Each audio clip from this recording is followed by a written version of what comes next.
the Vision Pro. Either it's a mind-bending leap into tomorrow, or a gimmicky face computer the price of a used sedan. But hold on to your skepticism, because you and I are going to challenge what's possible, what's practical, and what's just downright a Black Mirror episode. The first Vision Pro's eye tracking system uses LEDs and infrared cameras to project visible light patterns onto each eye. It reminds me of that eye tracking system used by Stephen Hawking to communicate, all to make using the Vision Pro almost seem like you're working at the speed of thought.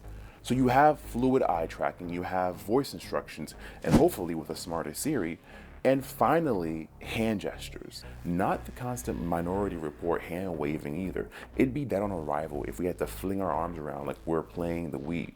Apple is making sure everyone can play in their futuristic sandbox. The Apple Vision Pro is a new way to interact with computers, similar to a button, a mouse, or touchscreen, or other input devices. It might be a seamless bridge across Apple's devices, offering a 3D manipulation of its loved applications. But there's still skiing goggles you wear indoors. If you don't have 20/20 vision or contact, you need a snap-on prescription lens. Judging from the $3,500 price tag and unique design, those can't be cheap. I consider the Vision Pro a prototype, especially considering how clunky it is. I barely wear headphones for more than an hour before straining my neck. Its sleek design is still a large headset with a corded battery pack. That's going to be an obstacle, but for the limited time you're able to wear the Vision Pro, its potential is limitless.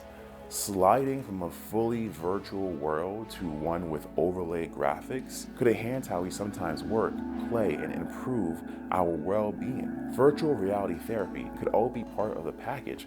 Professional sports training also, plus other uses of blended reality with crystal clear and partially immersive holograms. Partially because you don't have that tactile feedback for full immersion, but think about the other benefits. How about turning your kitchen into a MasterChef episode, or fixing that dripping faucet like a pro plumber?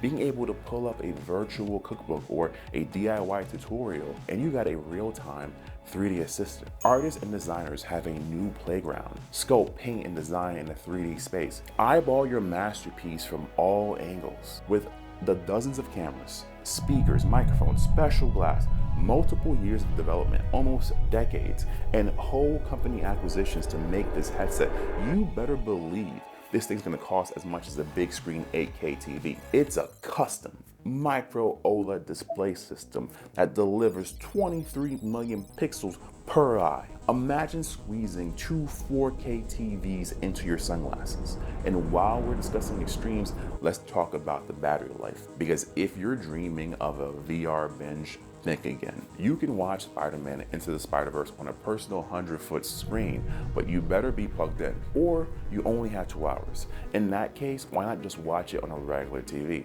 Otherwise, using it on an airplane and many of the other uses shown within the Apple demonstrations are probably unrealistic. Also, are you brave enough to wear this in public? Besides some exaggeration of where you can use the Apple Vision Pro, it has the feature of recording your surroundings and later watching it in 3D. But who is going to do that?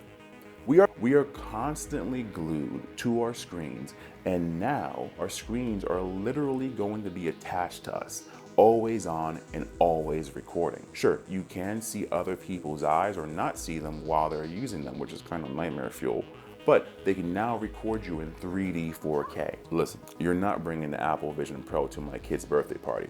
All right. Also, I understand it could be better one day, but scanning your face to create a 3D Sims-like avatar seems counterintuitive. It seems that would be more distracting than seeing a memoji or a profile picture. But let's not ignore the elephant in the room.